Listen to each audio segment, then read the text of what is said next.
a question. Talking about the future trend, of course, could you point us a possible future trend inside the walls of internet, if it's possible to do? Well, gee, that's not an easy question to answer.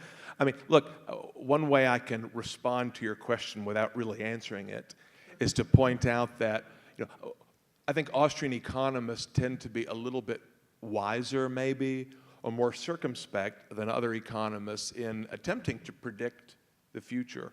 Or rather, one way to answer is, well, if I knew the answer to that question, I certainly wouldn't tell all of you. I'd be out investing in anticipation of making a lot of money. So, being an economist or an analyst is different from being an entrepreneur. But, look, my best guess would be not much different from what other people who follow technology trends are estimating, right? It seems that from what the scientists tell us, they keep saying that Moore's law is going to stop. Eventually you're going to run up against some physical restrictions. You can't make a computer smaller than one atom, okay? But we seem to be a long way away from reaching that limit. There continue to be new scientific breakthroughs, so-called quantum computing and so on. So Moore's law seems still to be going strong. Commentators tell us, experts tell us that sort of decentralized artificial intelligence algorithms will continue to be more important. So artificial intelligence has not been very successful in doing what people thought it would do back in the 1940s or 50s, that we could program a machine to be a super intelligent computer. However, if you have many, many hundreds or thousands or millions of small computers, each of which is not very smart, but in the aggregate, they can perform, incredibly well. So even just some of the, when you go to Amazon.com and it says, "Hey, Peter, you might like this book. Based on books that you bought in the past, we predict that you might like this one." Those prediction technologies continue to get better. Maybe you use a streaming audio music service like Pandora. I use Pandora, and as you're listening to a song, you can click thumbs up or thumbs down, and it tries to form a model of your musical taste. Right? Now, no one could write down a computer program to model a human being's musical taste, but sort of incrementally through trial and error, using large amounts of data, these very sort of inductive rather than deductive algorithms seem to be getting better at doing that. So I would expect that kind of limited artificial intelligence, limited robotics, robots that aren't very smart but can vacuum. They already have little robot vacuum cleaners, right? This kind of limited intelligence that can do good things by being networked on the internet would become more important. But I really don't have any special insight. I just read the same things that you guys all read. Ok. Por favor, tem uma pergunta ali em cima. Hello. What's your take on net neutrality, and what do you think this business practice might spread to other countries? It's a very good question, so-called net neutrality. And does everyone know what that means? The idea that the government should impose some kind of restrictions on what network providers can do. So for example, people want to make it illegal for your ISP, the company that provides the network access to your home, to block certain kinds of content or to favor one newspaper over another, let's say, or one television channel over another, or to let certain kinds of information go through faster and make other kinds of information have a slower access to the network. It is argued that this is unfair, that it's anti-competitive, that the network infrastructure should be treated like a public good or a public utility. It should be regulated so that every content provider, every website, every television station, every information provider should have equal access, so-called level playing field.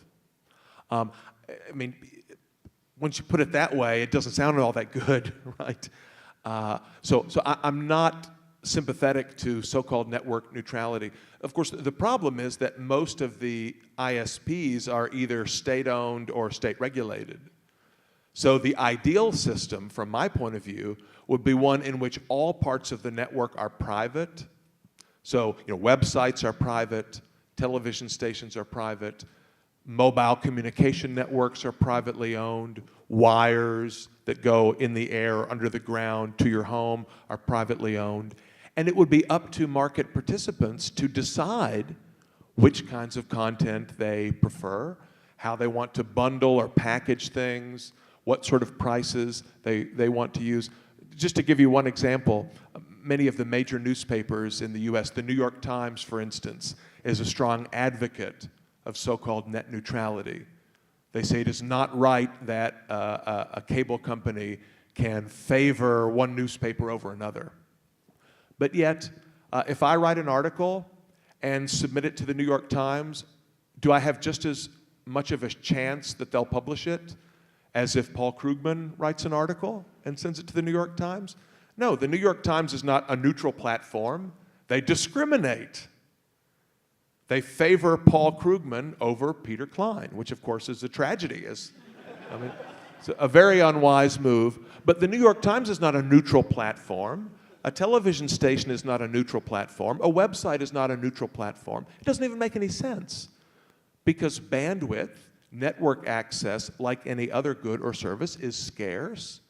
It must be allocated among competing uses and users, and allowing the price mechanism to perform this task is by far the best means of allocating that scarce resource. Nós temos outro participante aqui. Hi, my name is Gabriel, and I would like to know, because I think that we are living in a bubble, in a internet bubble. It's for me, it's like the dot-com bubble, because we have now new companies that many billions of value, as you know, Google and Facebook, but their revenue is just about advertisement. It's not real economy, just advertisement. What do you think about that? Do you believe that we are living in a bubble because of we have an economy that is superaquecida? Yeah, I have a similar question here. Yes, I think I understand. Vou falar em português, depois traduzir. Gostaria de saber seu ponto de vista em relação ao valor das marcas versus faturamento de empresas como Facebook, Google, Twitter. Qual o fundamento dessas empresas valerem 60 milhões de dólares, 200 milhões? So it's the same point always. He likes to know if you agree with this high amount of value that these figures. Well, I mean, I certainly agree with you that we look at many internet companies that have very high market valuations and pretty small revenue streams or fairly narrow revenue streams, right? So Google actually does have a lot of revenues, but as the first questioner points out, they come almost exclusively through one channel, through an advertising channel. Companies like Twitter and Facebook have much smaller revenues, but yet very high sort of market valuations. And this is, of course, exactly what we saw during the dot-com bubble of the 90s.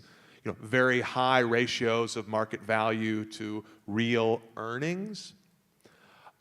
Now, so does that mean that we're in a bubble now? Well, first of all, bubbles are very difficult to identify at the time.